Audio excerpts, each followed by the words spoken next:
Good afternoon. This is live on YouTube. This is new for me.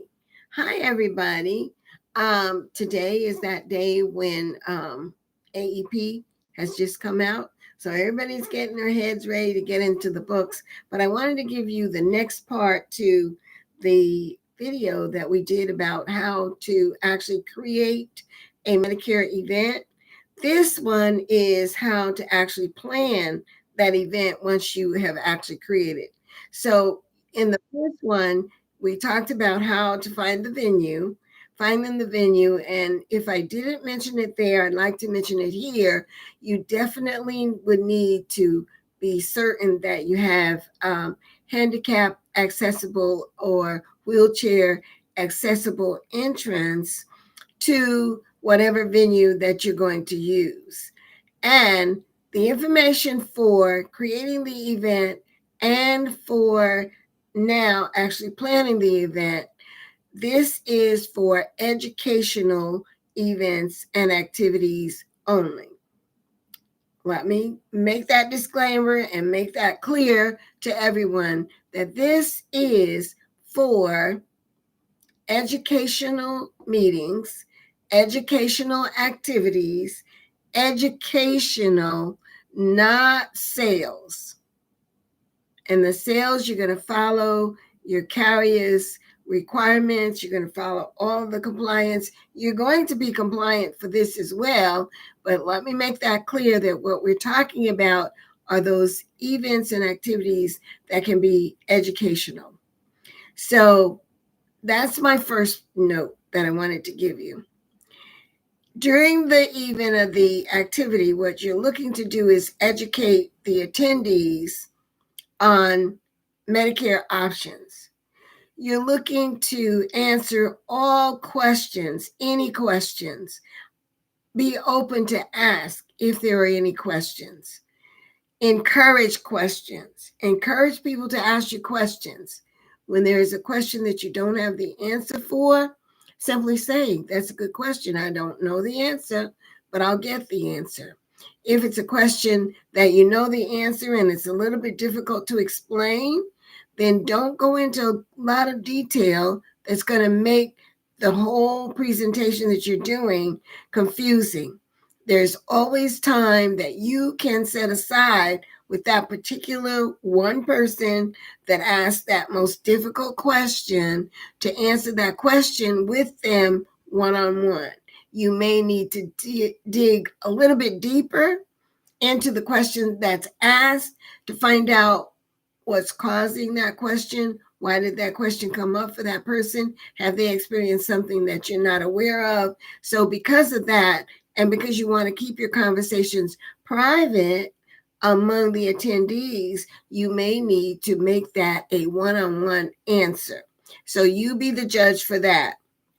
Now, the other thing that you want to do in these meetings is you want to have people become familiar with you as an expert. You are the person who actually either knows the answer or you know where to find the answer. You are creating relationships. You're creating relationships one-on-one, and you're creating relationships with the people who are attending. You are getting to know your community. These are real grassroots marketing efforts. They can be fun. They can be entertaining. You can do different activities for engagement. But the real purpose that you're there is you want people to know that you know the answer or you know where to find the answer, that you are the Medicare expert. You want to be the expert for any resources. So anything that circles around Medicare, any question about something about Medicare, providers, prescriptions, you want to be able to have people calling you to ask those questions. Now, when you're first starting, that may be a daunting task because you have to do some research, but that's okay. Once you've researched the answers and you found them and you know what the exceptions might be to that answer, you can answer that question with confidence the next time. Demonstrate your willingness always to actually be able to guide and actually be able to help with Medicare and Social Security questions. You want to focus in these activities and these meetings on getting business reply cards or permission to call slips. This is your focus. You really want to be able to engage with whatever number of people are there.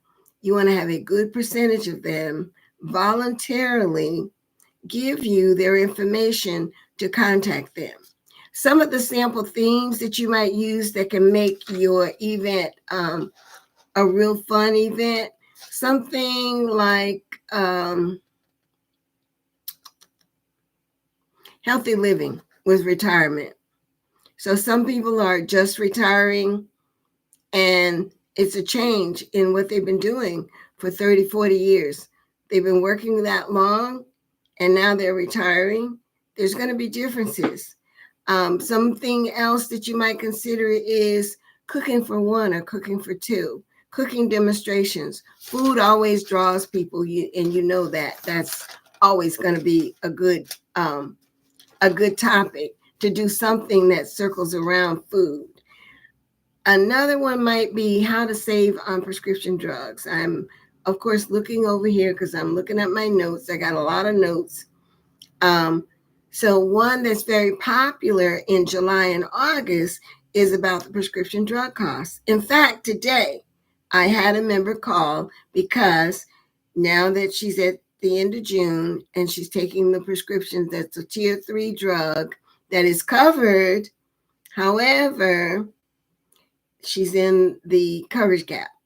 So they go in the coverage gap around June, July, and that's an excellent time to start talking about how to save on prescription drug costs. This, the coverage gap is a rude awakening for most people. They've been paying $35, $45 for a tier 3 drug, and then now they're asked to pay $400, $500, $600, depending on what the drug is. So that's a good topic to use that you'll get responses for, and people will really want to know around June and July, or even into August, how to save on prescription drugs, because you know that some of them, most of them will need to wait until October to change, and then the plan change won't be effective until January 1. Something else that's popular is, and this is closer to September, you want to do a prep activity where you will explain to people that there are changes coming about, that plans change every year. This is something you've told them every year, year after year after year, that plans do change, but there may be some big changes. And it is important that they review their plans. So reviewing a plan for someone who is an existing member that is your customer means that you are the first person to actually contact them and go through the changes when they get their annual notice of change. So now they know what the changes are, and you can go ahead and set an appointment for them. October 1st, October 2nd, fill your calendar, get those customers out of the way, get them already booked. They know what the changes are going to be in their plan, but you can't discuss the options until October 1st. So go ahead and book those at that time. Now, for any new people, this does not mean that you should only be doing reviews for the people who are your customers. There are 12,000 new beneficiaries becoming eligible for Medicare every month. They're not all in your neighborhood, but some of them are. So you can also talk to them and set them up for whatever birth month that their plan is going to be effective. But for those people who have Medicare, because there are going to be changes, not only will your customers be affected, but other customers will as well. 90% of the people who have Medicare have used someone to help them to enroll in their Medicare program. They've used somebody to help them with the option that they've chosen. So some of their agents are no longer in the business. Some of their agents have never called them again. Some of them have completed information on the phone. They've never seen or spoken with their agent or the company that did the application for them since the application. So there are people that you can still review their plans as well. So now let's talk about the logistics of the event that you're going to have. You know the date, time, and place. We did that in the first video. That's already established. So now you want to get people to come to this particular activity or event. The best ones are done within a community where people are already there.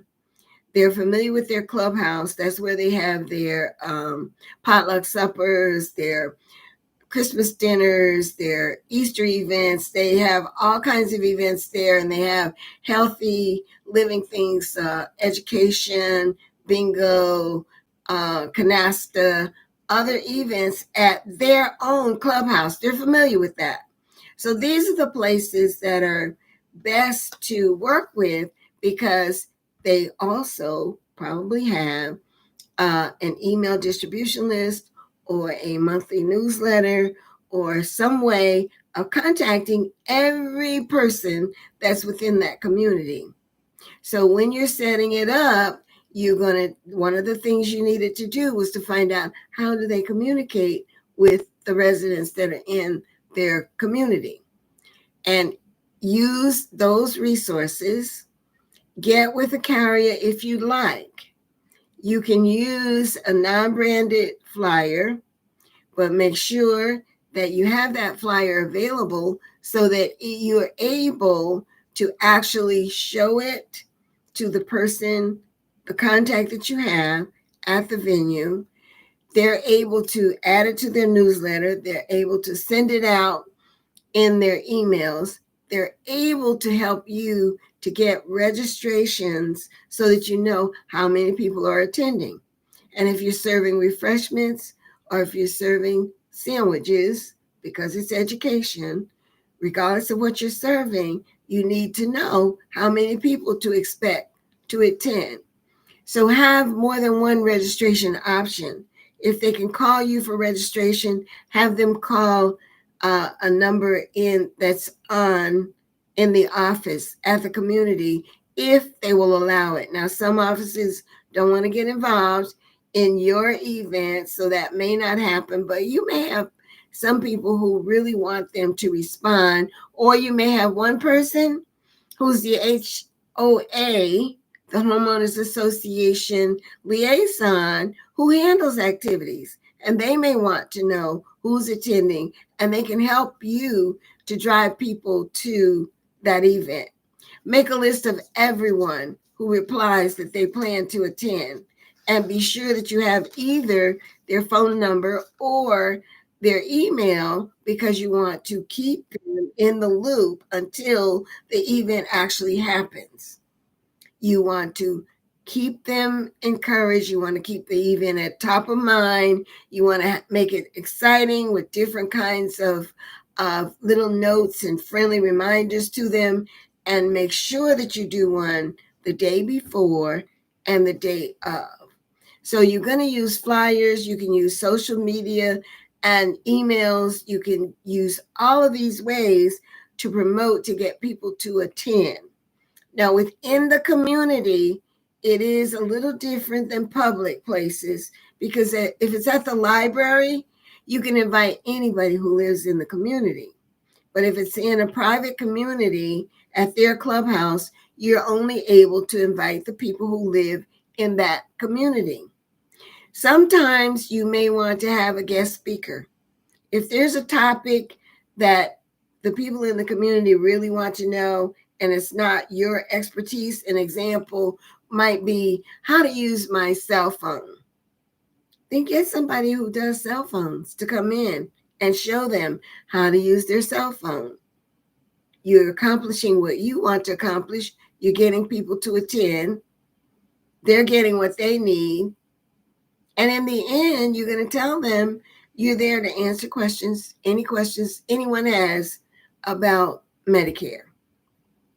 So even if you are doing ancillary benefits, or even if you need to have someone come in who works with the benefits that are within the Medicare Advantage plans, for example, the dentist or a vision care provider or PERS representative, the personal emergency response system representative, to come in and explain how that works. Those are all good educational things and all good topics that people will want to know. Make sure that you balance any Medicare 101 information that you're giving with some fun activity. No one, not even you, likes to be preached at or talked at all the time. And people who have had Medicare for a while have heard so much from the television media, from the letters that they receive, from every time they look up on all TV channels, there's something about Medicare. So if you want to keep your audience engaged, one of the things that you need to keep in mind is balance any Medicare information that you have with fun activities. Call it anything you want to call your event, but make it a fun one. You may want to just give out chocolates.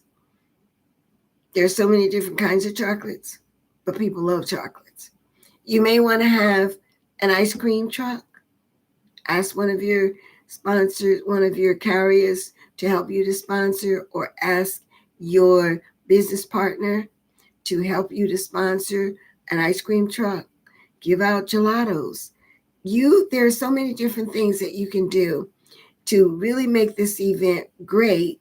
But now that you know where it is, when it is, what time it is, make it fun. Follow up with emails or text messages to everyone who registers. Send them that reminder email or text, and be sure, if you can and have the time, that you take a moment just to send them a phone call, quick phone call. The event is next week. It's on Wednesday. It's here. It's what time it is. And let them know that you are looking forward to seeing them. So depending on the number of people that you have responding, you may be able to actually do a personal follow-up, or have your virtual assistant do a personal follow-up to answer any questions. This is Faye, and I sell Medicare plans. At the end, in the description here, you're going to see some tags. You're going to see some things that can help you to really do better. And one of them is, I'd like for you to join my Facebook group, because that's where you will see where different things are going on. One thing I'd like to say is AHIP is out for 2025. And if you are interested in doing a live free AHIP training, then by all means join the Facebook group. You'll get the link so that you can do that, or send me an email or send me a text and I'll send you the link. This is Faye, and I sell Medicare plans.